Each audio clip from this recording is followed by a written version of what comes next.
All right, folks, thanks for being here today on showcase number 114. We started back in August 2007, and Mike Brewster with Gill's Garage was our very first interview 113 interviews ago. And Greg Sands has been on our call now probably 4 or 5 times, and glad to have him back. We've got him set up for the first 6 months of this year, that we're going to have him one time each month for the first 6 months, and hopefully that works out well for him as well as us. My name is Gary Gunn. This is sponsored by Automotive Service Leaders, and this is our free oil change to our industry. We thought about doing this and putting a radio talk show across the web so that we could interview shop owners, interview people in our world of auto repair that could bring some information to us about how they're successful and why they're successful and what they're doing. So we do have some sponsors that help this show to be at a nominal price called free across the internet. My company, Turnaround Tour, is one of those sponsors. We have monthly programs called Lifeline, Select Group, and Honor Circle. We're also an ASA sponsored benefit provider. We have and represent a company called Send Out Cards for relationship marketing, and we also represent with an alliance partnership with Mudlick Mail. If you're looking to get more cars in your shop, a lot of you threw your hands up in the air. Mudlick Mail truly works. Now that sound is really odd, and I do not know where it's coming from, so hopefully that sound doesn't bother anybody. It might just be on my end. Okay. So I've got everybody in a mute format. So if you have a specific question, you can type it in on the right-hand side. Also, if you want to raise your hand, I'll take you off mute in order to answer that specific question, or you can ask a question directly to Greg himself or one of us on the air here. We feel we do 3 things very well with Turnaround Tour, Automotive Service Leaders. We teach shop owners like yourself how to stack up money and make money in this business, from a budgeting process to daily tracking of your P&L, understanding your cost of doing business, what margins you have to get the net profit you desire. Number 2, we teach shop owners like you to construct systems and processes, and we call that a how-to manual. We teach shop owners like you to have a proven auto repair model and system. We know it works because we have many shops using the model that we teach, and that is why Greg is here, because we use a lot of his theories, and that's what we use. We use ways to do it. We meet face-to-face 3 times a year, and what we call the 20-group format meets in February, June, and October. We'll be in Orlando this February. We'll be in Portland, Oregon in June, and we'll be in Greensboro, North Carolina area in October. So we have live interactive webinars like you're seeing here. We have about 13 webinars during the month that we like to have people come to. Then we also have online audio video libraries with over 5,000 hours worth of training in those libraries. So either you're a 1, a 2, or a 3, or you want to participate in all 3, whichever fits you best, that's great. So we're starting something brand new. I don't know if you've heard of it, but it's called the No Reverse Club. That's $9.80 a month to get 2 webinars from us starting the 19th. That's next Thursday. And we're going to be working together for here as long as the No Reverse Club starts, and we're starting that process. So if you need to know more information or raise your hand to join, that would be great. Now, like we said, we have the Send Out Card program. We have Mudlick Mail. I know Tim Ross is here. So, Tim, if you would like to say something to the group out here about Mudlick Mail, you've got a lot of clients that are yours already. Just come in and say something if you would, please, sir. Well, thanks, Gary. I just, again, want to thank you for allowing us to be a part with this of your program with you. I will highlight that we just released our new website. We launched it a few days ago, so it's got a nice new look to it. We're adding some more information, webinars, documents, things like that. So I would encourage people to keep checking back in. We're also going to have an events tab out there. Should be up hopefully here in the next few days. It's going to kind of highlight where Greg and I are going to be around the country in 2012, so that if we're in your neck of the woods, we'd certainly love to have the opportunity to have you guys come out and meet us and take you guys out to dinner or meet you guys in some sort of group setting. So hopefully we can reconnect with a lot of you guys out there, but we appreciate the opportunity. Gary, it's always a great pleasure. I think the direct mail and the training really go hand in hand, and that's really helped guys who are on this call be so successful. So we look forward to meeting new people and rekindling old relationships and growing together in 2012. Fantastic. Thank you very much, Tim, for being here and participating. And I want to let you know about ASA. They're a partner with us here on the Showcase event. If you're not a member of ASA organization, just call them up, go asashop.org and tell them you saw it on Showcase and become a member of the ASA National Organization. It's the only one of its kind in our industry, so you should be a member. And if you're not, shame on you. So we know a lot of websites are out there being built in the automotive industry. We build a lot of them ourselves, so Derek Price does that for us. He's my web guy, so we do a lot of things together. If you're looking for somebody to use your credit cards or your clearing, your payroll, Heartland Payment System, Chris Danner is an alliance partner with us. They help support the show. Also, Seth Spears. We brought Seth into our alliance program about 4 months ago. He is a guy that understands SEO. He's a guy that understands marketing through the Internet. And what I do with Seth is I buy his expertise. I buy him for 2 or 3 hours at a time. He comes to my office and we discuss all these things. So if you need that person on your team that can bring the knowledge to you, Seth is the guy. And please give him a call and hook up there. So right now I would like to introduce Greg. Greg and I have known each other, what, 18 years, Greg, something like that? Something like that, yeah, Gary. Yeah, it was in Houston, Texas, many, many years ago, and you know, and Greg is not from this industry. I'll let him introduce himself here in a minute, but I want to welcome my friend and alliance partner, Greg Sands, into the meeting here. So, Greg, if you'll give the folks some historical background, because a lot of people here may not know much about you and what it's all about. So, come on in here and start us off. Okay, well, first, it's always a pleasure to do these webinars with you, Gary. I end up walking away with a lot of good points myself from questions that people ask. A lot of times questions I haven't thought about for a long time. But I'm actually from the restaurant industry. I came into the business back in '93. I'm an ex-TGI Fridays guy, and I was really looking for something to get into. I'd owned some other businesses prior to getting into Fridays, and I wanted to get into something that not everybody else wanted to get into, and so I looked at plumbing. You know, that's a crappy business, and I, looked at the daycare business, looked at several things, and I actually had my car worked on at a local shop there in Clear Lake, and they took me back to work in a dump truck, and I realized at that point that if I could get into that business and learn it, but put the customer service side that I've learned in the restaurant business at the front counter, that it just might work. And so I found a company, had a couple of stores, and became a partner in that business.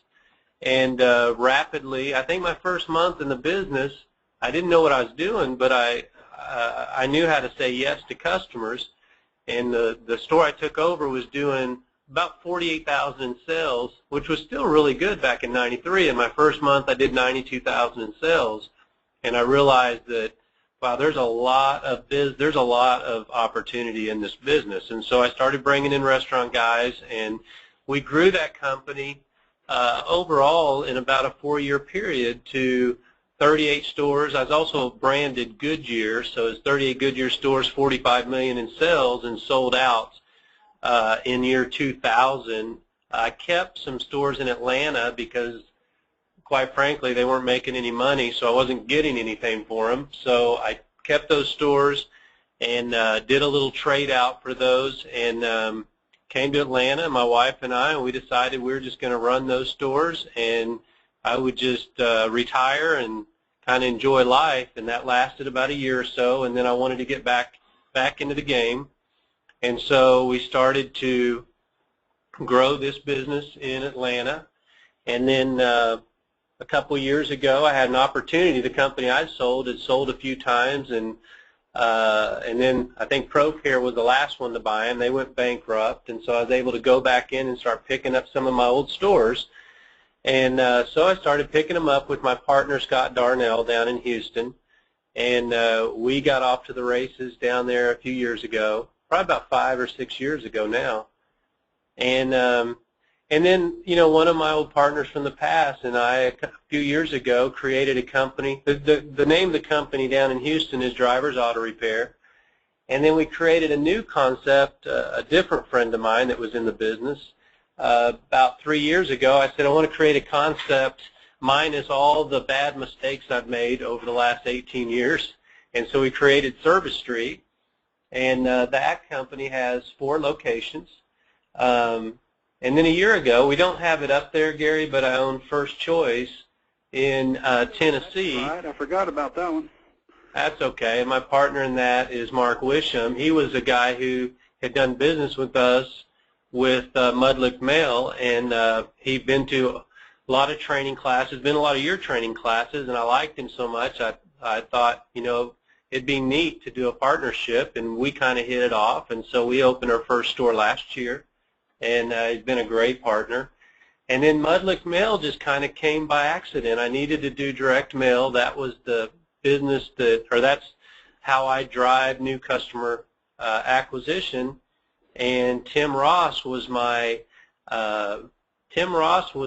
sales rep for a large company that did direct mail for me. And then Lisa Beller was my artist. That she really spent a lot of time with me on the. Even though she was the artist, she spent a lot of time with me on the really more the sales side. She was probably more of a sales rep than she was an artist. And I huddled up with those 2 people, and we created Mudlick Mail, and we literally just went from nothing to, I think we have about 700 shops around the United States, and here in the next month, we're going into, probably a month or 2, we're going to be in Canada. So I probably missed some things, but that's kind of an overview. Yeah, and Greg, I want to spend a few minutes here on, I get a lot of questions on, man, why direct mail? Why don't we do all the other things instead of that? And you know, why do we have to send out 5,000, 10,000, 15,000 cards to make that happen? And how far should I send them out, and where should they go? We get a lot of those kinds of questions, so maybe you can help the group out there understand your theory on you know, mailing to your market and what it is and how you go about doing that on your store at your store levels. Well, I think the simplest, and I've done, you know, radio, TV, marriage mail, and marriage mail is like money mailer, molasses, things like that. They're all good. They all serve a purpose. What I like is the direct mail because the customer that I'm going after is not a coupon shopper.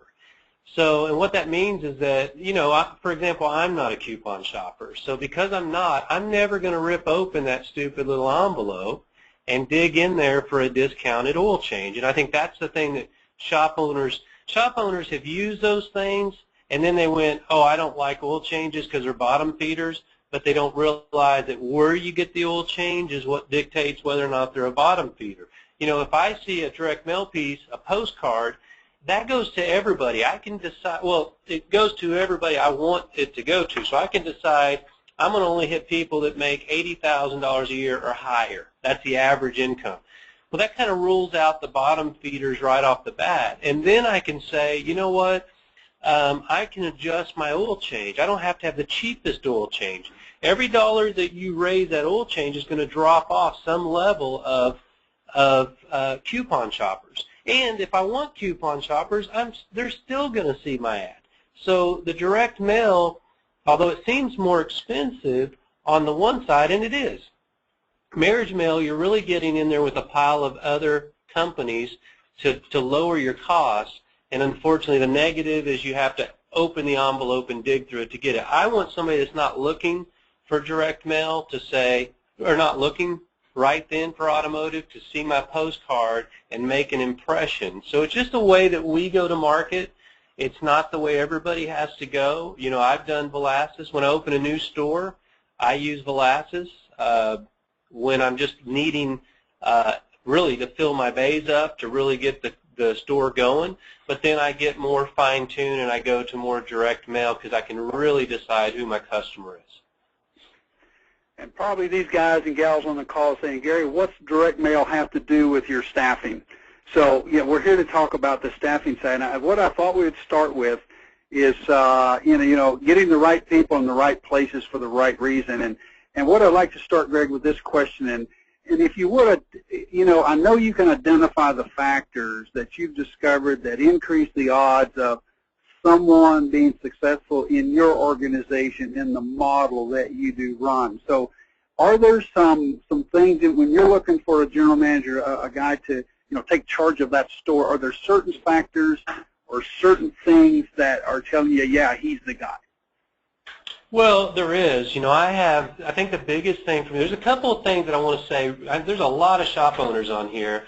And I think the one thing, before people's eyes glaze over looking at this deal is that, I want to make it clear that, no matter what I tell you on this call, I want you to know my success rate. I've had my share of problems hiring people. I'm always in a rebuilding. Somewhere in the different cities, I always screw up. So even though I think my system's pretty good, it's not a foolproof system. It's not even close. So, and the reason why I tell you that is that I don't want somebody to get off this phone and go, okay, I'm going to identify these characteristics of somebody to hire, and then you hire them, and guess what? They don't work out, and so they go, oh, that didn't work. My success rate, if you look at a manager, is about 50 to 60%, which means I'm going to make a mistake using the best judgment I can about 45% of the time. And you have to know that going in, because here's what we don't know, and it's naive to think that we do. I can give you all the critical factors, but the things that you can't measure is somebody's heart. You can't measure the personal problems that's going on in their life. You can't measure whether or not they're just going to even like working for you.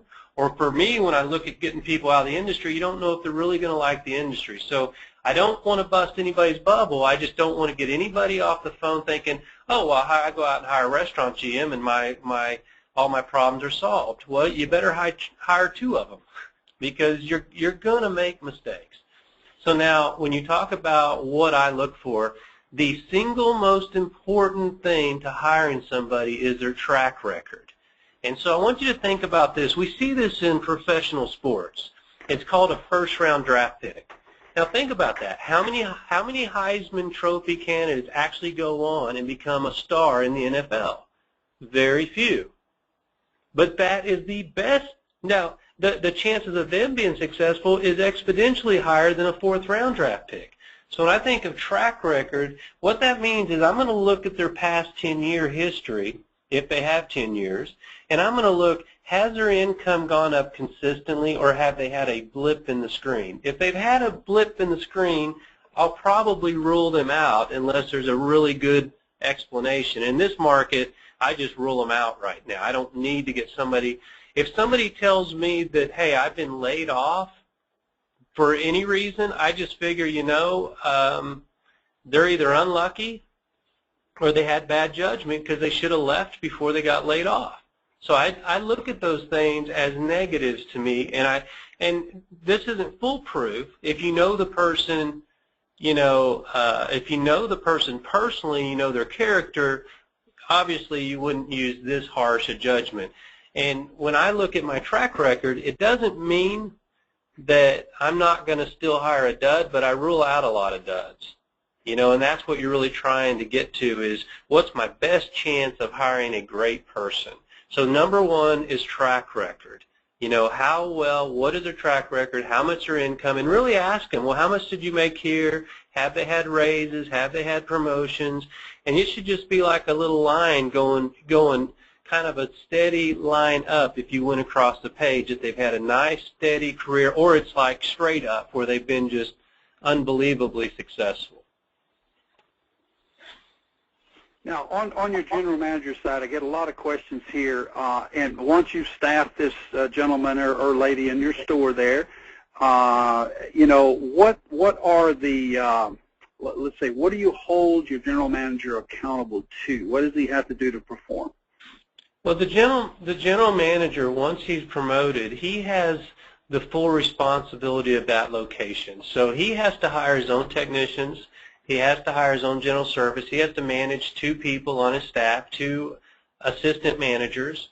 He's responsible to beat last year's sales. He's responsible to be up over last year. He has to hit our target numbers with our budget.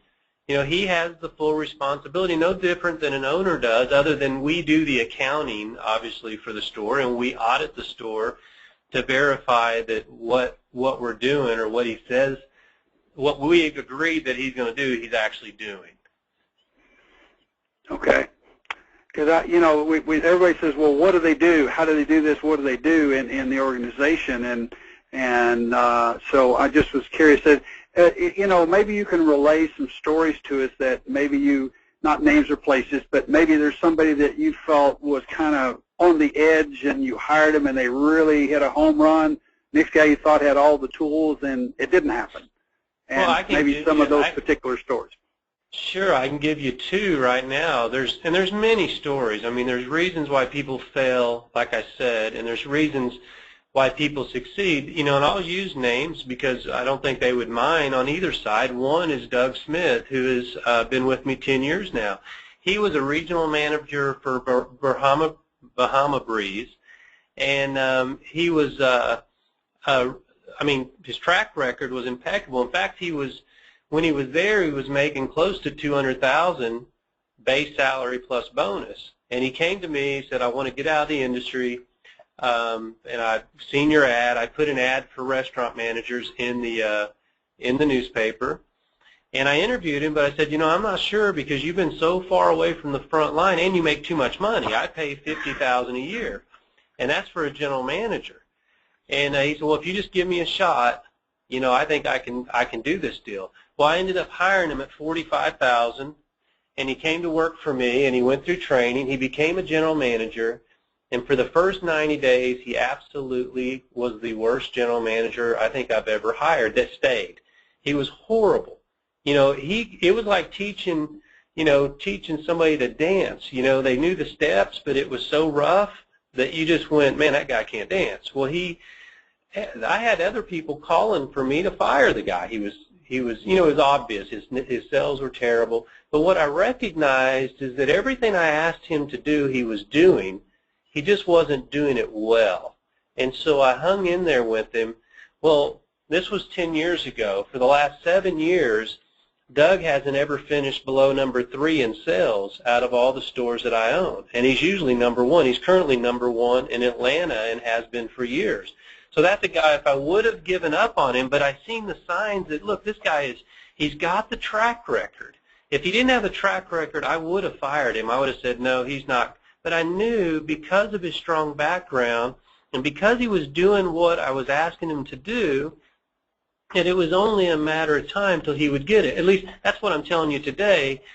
What was going through my mind is, my God, I'm going to have to get rid of this guy. But that's really the way it worked out.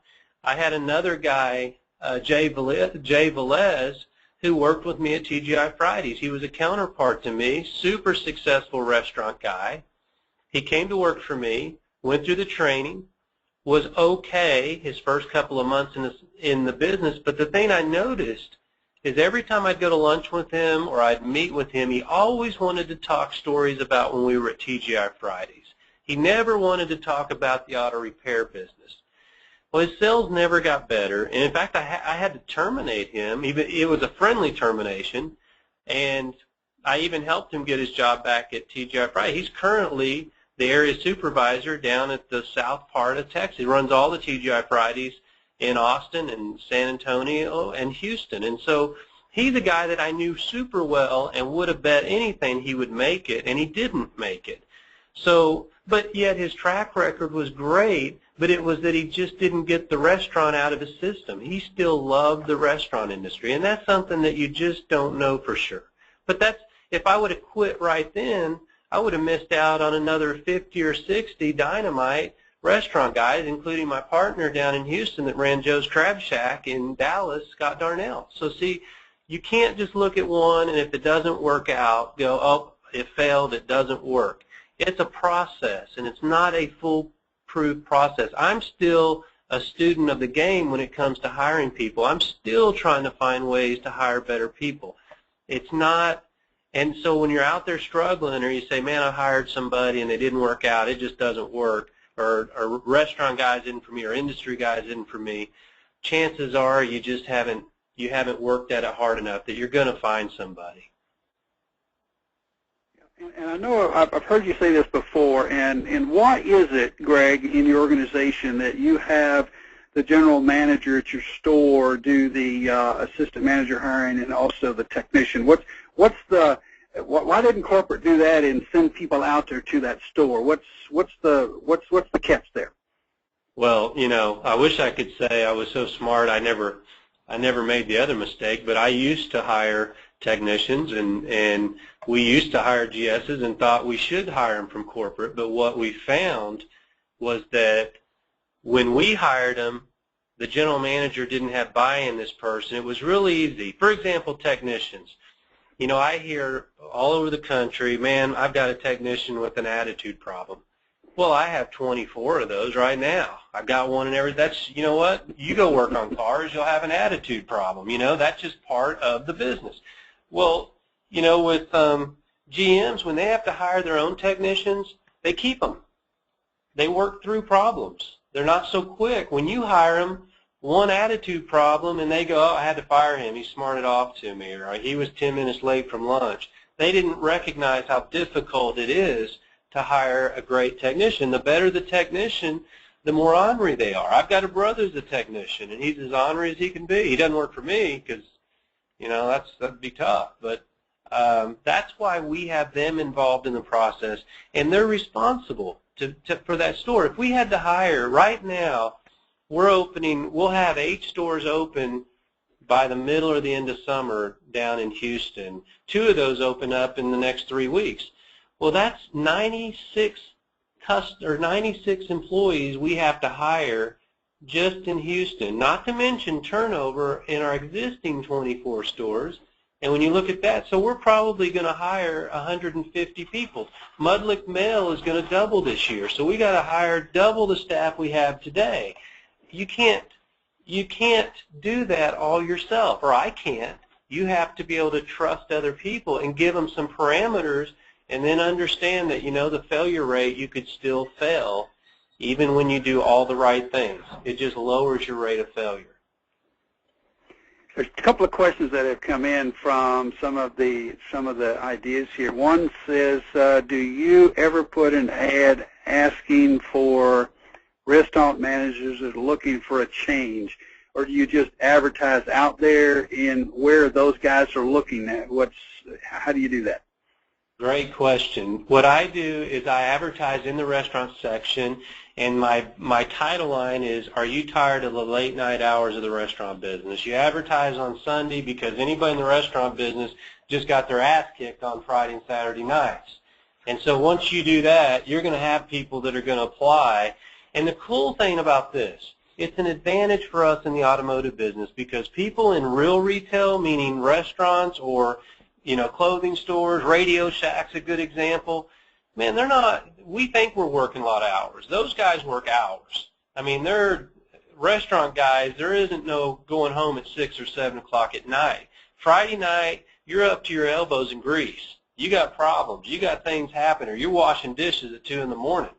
So when they come to work for us, they can't believe that, are you kidding me, at 7 o'clock at night, I'm going to be at home with my wife on a Friday night? Easter, you're closed?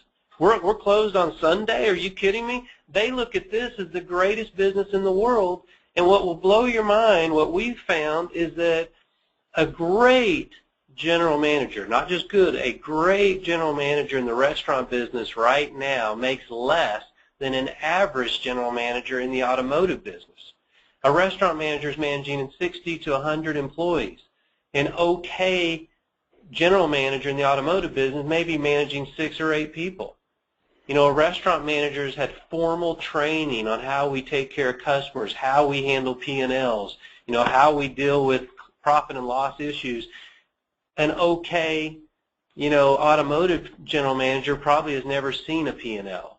It's just such an opportunity, but you have to like that type of person. A restaurant manager is not for everybody. If you want your general manager to come pre-packaged, knowing everything there is to know about cars, do not hire a restaurant manager. He'll just frustrate you, and you'll ruin his career by hiring him and firing him in a matter of 2 weeks. So hopefully that helps. Yeah, I was going to relate a story to you, Greg. My brother has worked retail for, well, his whole career, and he told me the other day he's retired. He's working part-time now. And this is really, and I said, well, my brother named Glenn, I said, well, Glenn, how many hours are you working? He said, I'm working 35 hours a week. He thinks he's part-time. Well, that is part-time. It is in retail. And he says, I actually have 3 days off a week. He said, I don't know what to do. Yeah. Well, it's just a different mindset. Whatever industry you come from, that really is, your perception of the world. And when you're in the restaurant business and you got to work, closing shifts Friday, Saturday night, and then an open on Sunday, and you just get hammered all day long with problems, and you're dealing with, young kids that will quit you on a spot. You think a technician will quit you, you'll have 15 servers not show up if there's a concert in town and everybody wants to go to it because they can get another job next week somewhere else. Yeah. So that's just one industry. There's a lot of them out there that you can pull from if you want to go outside the industry. Here's another question that came through, and this came out of a gentleman in Chicago, and he said, how do you keep a guy that was making $200K a year? How do you hire him in at the general manager wage, and how do you keep him? How do you support that? Well, you have to give him a path to be able to make that kind of money again. Doug has made over $200,000 at least the last 5 years, so he's my most profitable guy. His store probably banks in the neighborhood of $650,000 a year, and and he has 2 stores. So he makes quite a bit of money for us, but he's seen the pathway. Now, what happens typically as a restaurant guy, they come slightly, I guess, burned out on their industry. It's almost like a fresh start. So a guy that's made $150,000, $200,000. I have another one, Dean Wilk, that was he was a vice president of Tire Kingdom. Came to work for me for $50K, and he had and he has a store with me. We're partners in one location, but he came in as a general manager. You have to show a pathway. So if you're not looking to grow, or you're not looking to whether grow your one store or grow multiple stores, well, then he might not be the best hire for you. But it just shows you the power that you have in this industry is that you do have a pretty good quality of life. You may not think so if you're in the industry, but if you're in the real world out there of retail, this is a dang good quality of life. You can go to church on Sunday. You can go to dinner with your family Saturday night. Your main part of your business is during the week. You don't get drilled with a lunch rush where you have 400 people come through in an hour and a half. You're dealing with somewhere between 15 people and 40 people most days. That's a pretty good life, and I think that's the picture that you have to show. And as a leader of your business, you have to paint this picture for a new employee. If an employee's coming to you just because he needs a job, that straight away is a bad idea to hire. You need employees that are coming to you for a reason, that they see your picture. They want to be part of your opportunity. Part of your job as an owner is to share that opportunity. Sometimes it's hard to do. Sometimes it's kind of well, today, I need somebody, my business, I'm not making money and I'm struggling. How do I show a picture? Well, if the right operator will look at your business and say, look, I'll come in and turn this around. I can help you, but once I do, now what's the vision? So you got to be able to think about that before you hire in a really, really talented person, or they'll get frustrated and leave. A couple more questions here. One gentleman says, I have seen your ads on Career Builder. I've seen your ads on Monster, different places. How effective and have you found those to be? Well, they're just like any other ad. They're effective when you're in a market. In Atlanta, for example, in Houston, I think we ran an ad 2 days ago. in Atlanta, we got over 100 resumes within the first 48 hours. Just this morning, I talked to Keto, my COO, and said, how's that ad? We've got over 100 resumes. Now, out of those, there may be 10 of them that are worth really calling on. Well, if I just hire one person, to me, that was a super effective ad. It was probably a $300 or $400 ad. But we constantly have ads out there. You know, I was telling a story to some of my guys in the office. You know, right now, Houston, for us, is on fire. You know, it's doing great. Denver's doing great. And then you go to Atlanta. Atlanta's just not as good as it should be. Well, then when I start pulling back the layers a little bit, we have some opportunities in Atlanta where we have got to get back on the stick. We've made some mistakes on some hiring, and that is. But you know what? Last year we made mistakes in Houston. You know, and I guess that's the point. Is that even me, I can tell you what I do, but I can tell you I make mistakes, and so you have to keep lines out there and show that, hey, we're still looking for people. And over the course of several months, you don't. You know, I think this is the other thing is right now, January and February, you might be a little slow. This is when you hire people. You don't wait till March. It's too late. You know, especially technicians. You may go, well, God dang, I don't have enough cars in my shop. Well, when you do, it's too late because everybody else is going to have cars in their shops too. So you have to be creative. You have to, you know, work the phones harder. You have to do callbacks. You have to advertise. You have to do all those things so that you're sure to have cars in there when you do hire that new technician or that new manager. Yeah. So a guy on the phone here with us, and his name is Rick. He says, I started my life in the restaurant and hotel business and management. You are singing my song. I own 3 shops now and closing on my 4th. Amen, brother. Good job. He says it's a good business to be in.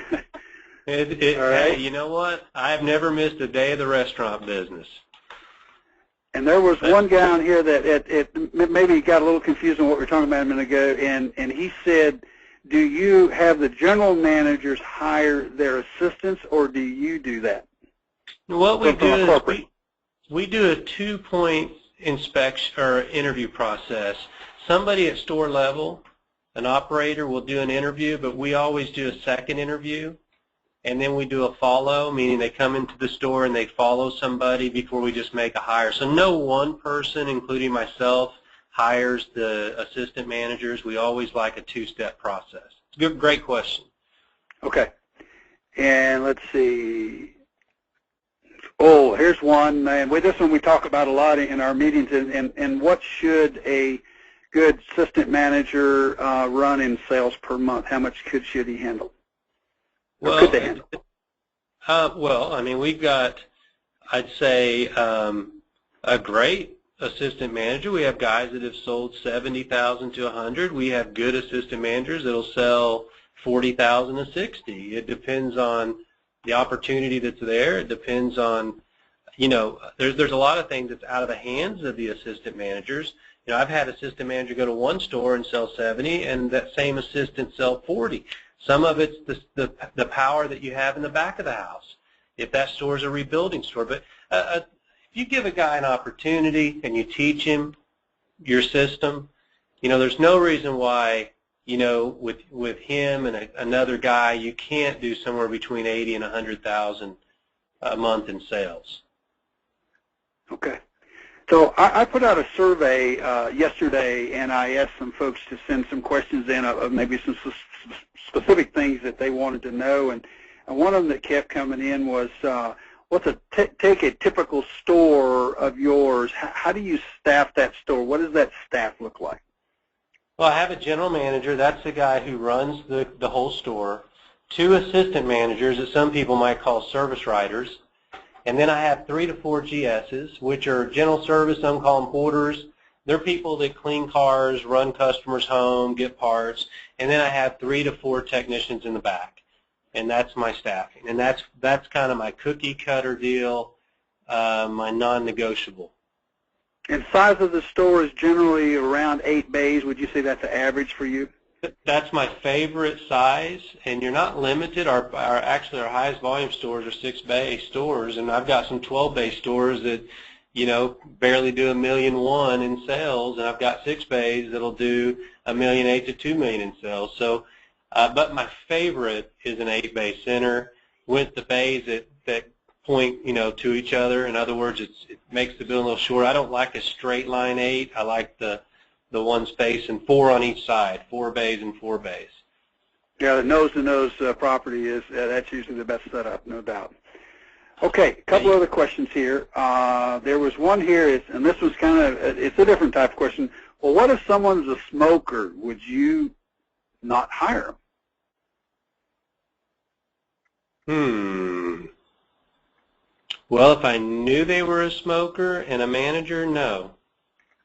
But okay, because he says they're always outside smoking. That's right, and that's what, but here, if you ask me would I not hire a technician that smokes, well, I'm kind of prejudiced the other way. I'll hire a technician if they're good. I don't care if they smoke. But managers, I really, really don't like smoking because, one, smokers don't realize they stink. You can smell them. They all think they don't stink, but they do, and that's a negative. In the areas that we build stores, you want your management team to mirror the neighborhood that you're in, and most people in high-income areas, this is just a fact of life, they do not smoke.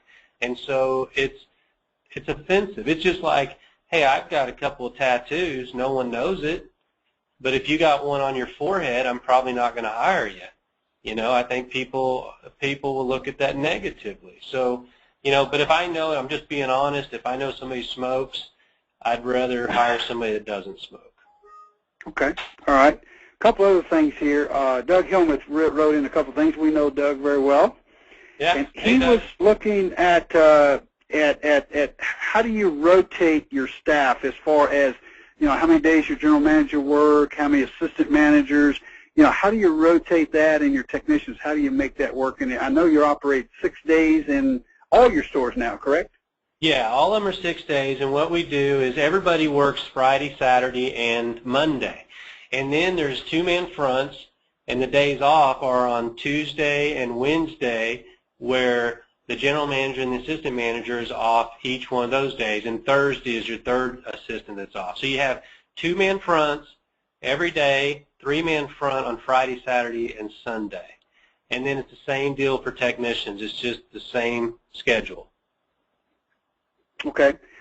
Second part of that question would be, and there's always this question about the tech rotation of the work that flows in. And I know we have the board system and we teach that, but that tech rotation is always a question I get a lot about, and it's also written in also. So how do you rotate the work with your technicians? First tech in gets the first broke car and the first oil change. Second technician gets the second broke car, second oil change. Third tech gets the third broke car, third oil change. Each one of those rotate. The broke cars rotate and the oil changes rotate. Then it's always fair. One of the problems you see in the industry, and somebody may have a better idea, but one of the problems you see when you start to say, hey, that's my diagnostic guy or that's my Ford guy, is that you tend never to get more than one really strong technician in your shop, because the other guys will say, you know what, there's politics here. They're feeding that guy, and to be honest with you, that's exactly what's happening. They're feeding their one strongest guy. Well, when a new guy comes in, he doesn't stay because he realizes that, wow, this store's corrupt. It's political. And good technicians, they want to be where it's fair. And then it forces you as an owner to hire better technicians. It forces you to cross-train people. So let's say you have a guy that's not a good diagnostic guy, and it's his turn for a car that needs diagnostic work. Well, he's got one of two choices. He can either pass and lose a turn, or he can ask your diagnostic guy to help him. And that may involve, hey, he might give up an hour of the work to get to have that diagnostic guy show him how to diagnose his vehicle, or he may do a trade-out and say, hey, you teach me how to diagnose this. When you have a car come in that needs some work, I'll help you with that car. That's what usually happens. But, you really got to stick to it. And, it keeps the politics out of the store. I have guys, when one of my stores is struggling or I'm having a hard time keeping technicians, when I go in and diagnose the store, one of my operators, that is always the first thing that you find out. They went away from the rotation system because they wanted to keep one technician happy, and in the process they lost two. Okay. And I think it's Mike Daniels, right? Yes. Up in Dallas? Yes. And I know he's made this statement a bunch of different times. He says he never has a broke store. It's always a broke manager. Yeah, yeah. And that one just sticks in my mind. So, and when someone says they're struggling with this store, I say, well, who's running the store? Right. And, you know, that's the real truth of it is, and we teach that internally, is that we put kind of all of our eggs in one basket, which is the general manager. We know if we hire the right general manager that he's going to be able to keep technicians because of the way he manages the operations. His employees are going to be happy because he's a great guy to work for. And if he's a winner, if he's competitive, he's going to find a way to win. He's going to find a way to do a great job running that location. If you have a bad general manager, you can put all the great talent in the world underneath him, and that store will still be bad. And we've proven that over, and because we always want to do that. You know, you go, well, this guy seems to be a good guy. We'll just start putting some strong assistants under him and build him up. It's never worked. It just what he ends up doing is ruining those good assistants. So it's that's kind of an internal thing for us because, you know, a lot of shop owners out there are single store operators. What does that say if you got a problem in a store? I mean, you know, you can't really fire yourself, so you have to be, but you do have to look in the mirror, and you do, and, you know, it can be offensive on this call, but if you own one store and your store's not doing well, all you need to do is look in the mirror, and that's who's screwing it up. It's not the technician with the bad attitude. It's not the assistant manager that's, you know, has problems. It's the leadership. You have to be able, and what I always found is that's kind of the most comforting thing for me is when I screw up all the time. If I look in the mirror and say, you know what, this is my fault, then it's easy to fix. I can manage myself, really. I can manage myself easier than I can manage somebody else. So sometimes you just got to go, well, what am I not doing? What are the things that's not making this a very good place to work? And you fix those things. And if you do, you can turn your store around pretty quickly. So that's why it's more of an internal. I don't like to talk about that a lot because I know it can be offensive to shop owners out there. Well, I was talking to a guy yesterday, Greg, and again, that what brings this question up. He said every time I hold a manager's meeting, a multi-store operator, he says every time I hold a manager's meeting, he says it's a negative and everybody goes home mad. And I said, well, how about some of your managers? Why can't they do the meeting? I mean, who are your best guys? And he says they don't get mad at them. I said maybe it's you. Yeah. Well, if he'd like to hear that. If I hold a meeting, let me give you an example. Let's say I hold a meeting and I get all my general managers together and I go, guys, I got something to celebrate. I'm giving myself a raise. But in order to do that, I've got to cut all you guys by 5%. Now let's eat some pizza. I bet they're going to leave mad. You know, the reason why people leave mad is you don't whiff them. What's in it for me? That's what they want to hear.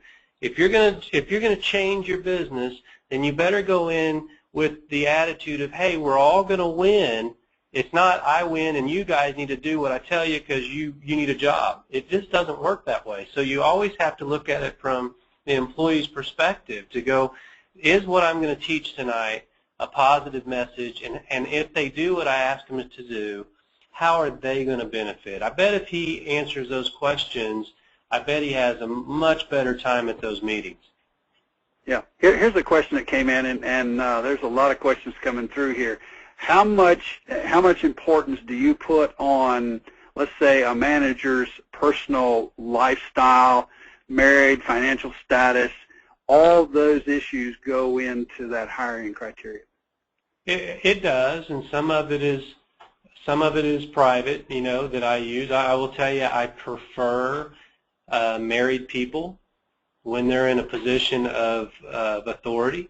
I mean, just common sense. We ran a study years ago. I was having a hard time on Saturdays with some staff, and it came back that it was not always, because there's always those special cases, but in most cases it was single people were going out to do what I would do if I was single and everybody else. You know, you go out to mingle and you go out to have fun, and next thing you know, the morning comes pretty quickly. Or they show up on time, but they look like they've kind of been run over by a car.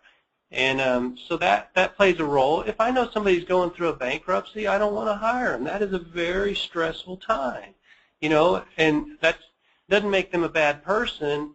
It's just at this time right now, or a divorce. Somebody's going through a divorce. Maybe I'll talk to them in 6 months. But today, I know going through a divorce is just a very tough time. So you got to use some common sense that you want somebody to come to work not dragging their 2 suitcases behind them of baggage and problems. You really need somebody coming in with a fresh look at life and, hey, I'm starting a new career and I'm pumped up, and that the first stories that they say at the front counter is, oh, that's my ex-wife calling, and that's a bill collector. I think it does play a role for me. And that would certainly knock them out of their focus, and they get distracted very easily. Well, and then it gets other people distracted because we tend to hire people helpers. Like the people that work for me tend to want to help other people, and so somebody comes in with their 2 bags of baggage, 2 big suitcases full of baggage, and they start telling everybody else. Now everybody else is focused on their baggage instead of our operation, and this isn't the place for that. Yeah. One more couple of questions here, and one is when your technicians, are they paid on flat rate? They paid hourly? How do you do that? Flat rate. We've tried guarantees and hourly, and there's some guys out there do a great job with the hourly. I know Aaron Stokes up there in Nashville. I was real impressed with his operation. He's in the European business. I think he does just a great job. I don't know if I'm not smart enough or whatever. I can track that hard, but the hourly thing for me just never seemed to work. So I do the flat rate. Okay. This is a question that you and I have been working with the independent shop owners around the country for quite a while together, and the observations that you're seeing in the independent guys out there that maybe have 1 store, maybe 2. What are some of the things that you see that are really good about what they do, or maybe someplace they could really improve from just an operation or a business owner, or either a staffing situation? Anything you can share with us there? Well, there's a lot they do good. I think shop owners are some of the most knowledgeable people out there. When it comes to people that care about their customers, just like the guys on here, you'll be hard-pressed to find restaurant owners that care as much as shop owners. I think the toughest thing for shop owners right now is that I think there's a lot of brainwashing on what you should do, and I think common sense gets thrown out the window. For example, when you're told by everybody to hate oil changes because they're bottom feeders, but yet every one of us need an oil change. That really, if you step away from the business, it's just dumb advice. And unfortunately, you're hard pressed to find somebody that'll disagree with that theory, because everybody, if you're talking to somebody that's trying to sell you something, well, chances are they're going to tell you what you want to hear. Well, I'd love for somebody to tell me I don't have to handle oil changes. It'd be great. And if you're wanting to handle if you're thinking to yourself, you know what, I want maintenance, I want repairs minus oil changes. Well, if you come up with that concept, I'll buy it, because I haven't found it, not on any big scale. You can't go to a guy that's been in business 30 years either and say, well, he's not doing it, so now in my 1-year-old store, that's what I'm going to do. Well, ask that guy that's been in business 20, 30 years, how much money he made his first 5 years in business. And he'll tell you, you know what, I slept on the floor, I barely made it, I ate bologna sandwiches for 2 years. They forget that. You got to ask, relative to where you're at, where were they at in their first 5 years? And most of them didn't make any money. Most guys today can't go 5 years without making money. And that's why you have to be a yes company. You have to You have to cultivate. You got to take what you can get. Take the customers the other guys are turning away and build that business. If you say yes to those oil changes or flat tires or emissions or whatever the little annoying crap is that nobody else wants to do, those customers are going to remember that and they're going to come back to you. That's how you win.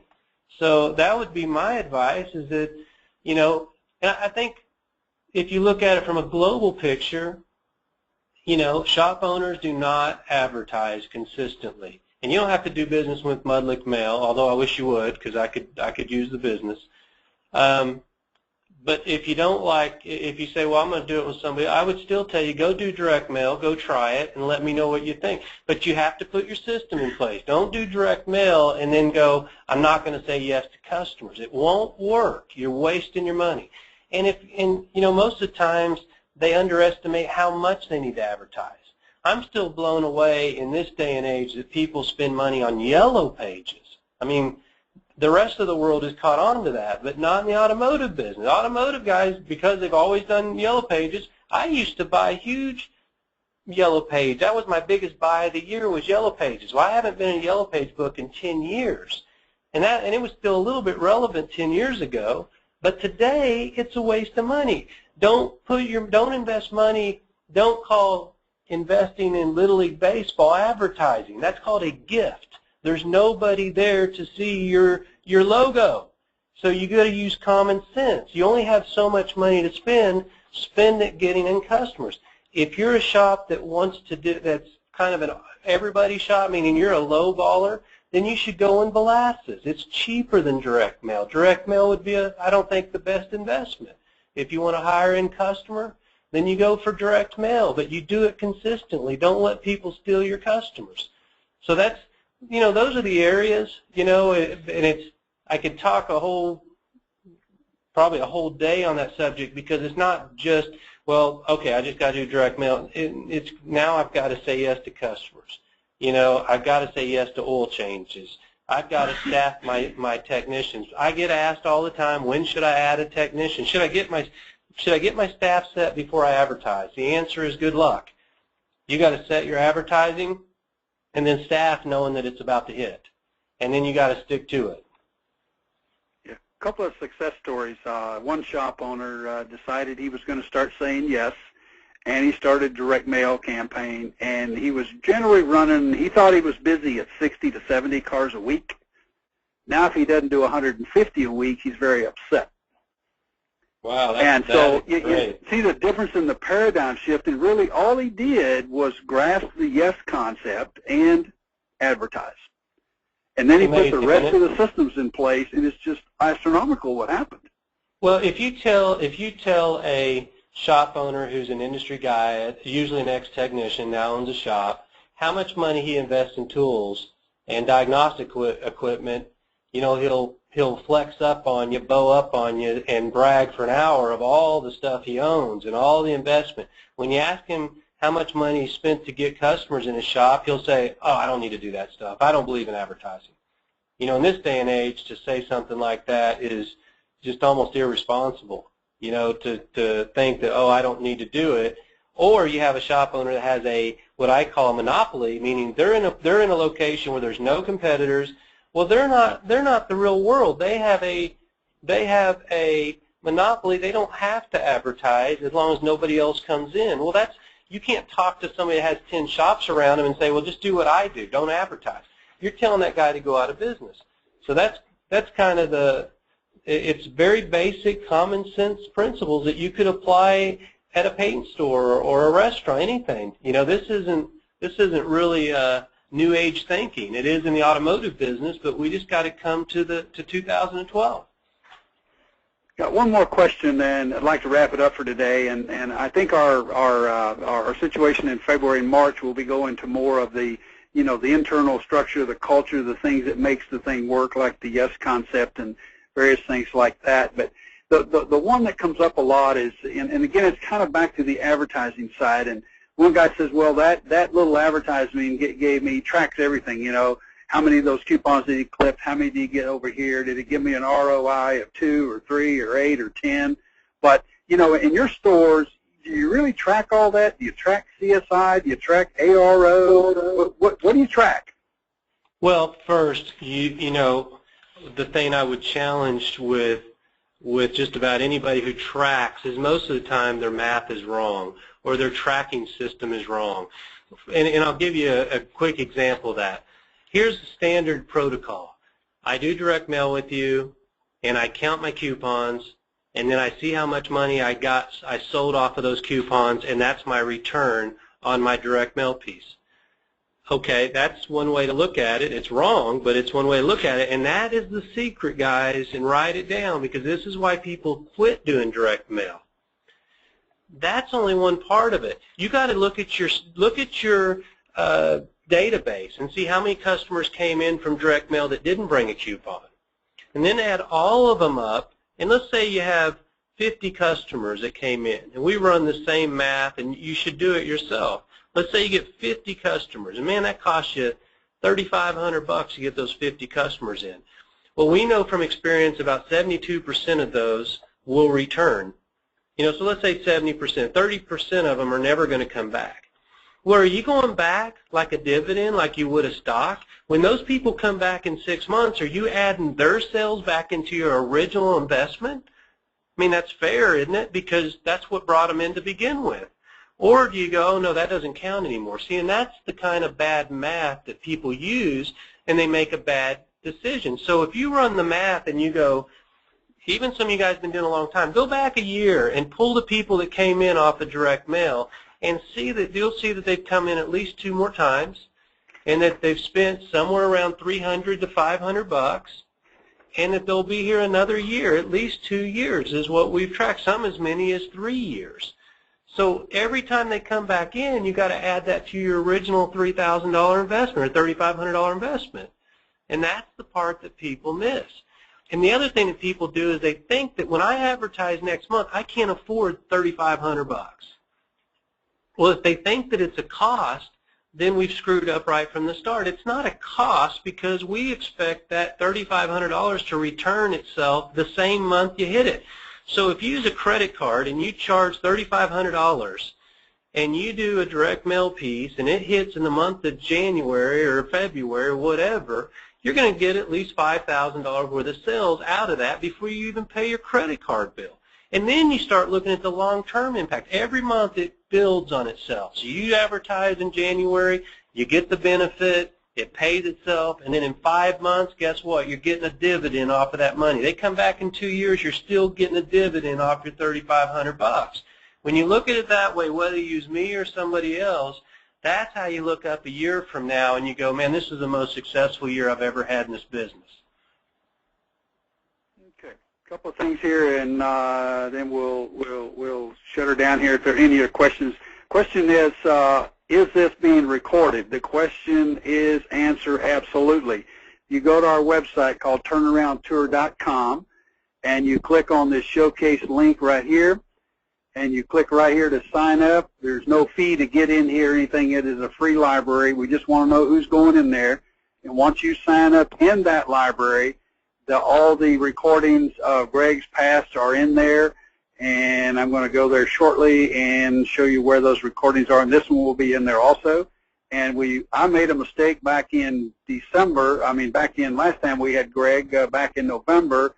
And we had a glitch where we weren't able to get the recording of this particular discussion, and that's the reason we wanted him back. You come over here to here, and you just click on Greg Sands, and all of the recordings that we've had with Greg will be in the library here. And this is the 6th one we've done, so all of these are here. Do encourage you to get to the library and take care of that if you want to do that. And Greg, one more question, and we'll take it to the house here. Okay. If you were sitting around a campfire and you were talking to an independent shop owner and he has one location, what would you have that guy doing? Go out and hiring himself a general manager? Would he do the job? If you had one location, how would you run it? Oh, well, I'd run it myself, but now that's, it depends on somebody's state in life and how much money they have. If they've got plenty of money and they're towing around with it and they want to put a GM in place, that's fine. Sometimes owners are not people. in other words, they're not people. I don't know how I'll say. They're not people friendly. They're not good with customers. They're a technician. Well, maybe they ought to have somebody up front and they work their shop from the back. But if that's how you're going to make a living, and you don't have a lot saved up, you kind of have to be the guy there. Nobody's gonna rally around nothing. So I would tell them to run their store. If they don't want to do it forever, then they need to put a game plan in place to go, when I get to a certain point and I have somebody trained for X number of years, I'm going to ease out of it, and I'm going to have this guy who's been working side by side with me for years to take it over. But I wouldn't just, I know a lot of guys, they hear, hey, don't run your shop, and tomorrow they say, okay, I'm no longer running my shop. You take over. That's just not the way to do it. You kind of got to use a little more strategy than that. And if you're struggling financially, bet on yourself before you bet on somebody else. You've got a lot more at risk than they do. Get up there and go to work. A lot of times it's a lot worse thinking about it than just getting up and going to work. So that's what I would tell guys, and unfortunately I have to give people that news on a regular basis because they've been told out in the world that you don't have to work your front counter. You don't have to be in your store, and I'm not saying it's a lie, but in my world it's not real. I come to work every day except, I try to take off the weekend. And other than that, I'm in the game. All right. Well, Greg, I thank you for your time today. We've got you scheduled again coming back with us in February on the 9th. And okay, out there in the listening world, if you'll email me anything that you would like topic-wise, something, and if we start taking a bunch of different things in here, Greg and I will know what you're looking for, and we'll build a format and a webinar based on that information. If you don't, guess what? Gary Gunn's going to make it up.